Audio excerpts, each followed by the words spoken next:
This story is about the University of Arizona.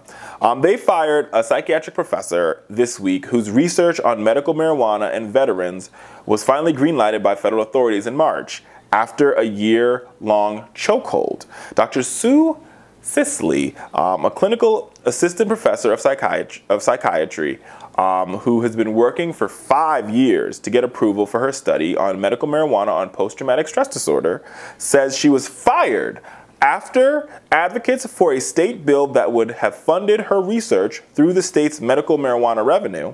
The bill did not pass, but she says the university officials asked her for an explanation for her political activities.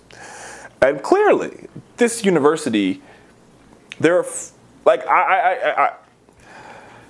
I'm almost speechless. Like, so she's out here trying to figure out how to help our vets, right? Like, she's out here trying to figure out how to solve post-traumatic stress disorder with marijuana. And I think it's a good, you know, I mean, I'm not sure if it's worth a study, because I think it's just common sense. Like, you smoke weed, you calm down, problem solved. No scientist, though. So, I'm just saying.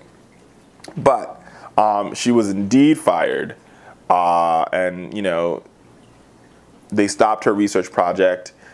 You know, and it's just really, really sad that she's really out here trying to figure out how to help people get better, and her research project can't go through because this university is afraid of some political pressure from some right-wing extreme maniacs. Like, who are the people out there that are like, we need to keep marijuana illegal? Like, I just want to know who they are.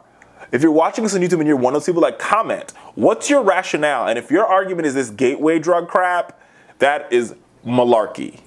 Because let me tell you, alcohol is by far a more harmful drug to you than marijuana. So is cigarettes. Don't get me started on cigarettes. You know how much I hate them. They're all by far worse for your health than marijuana.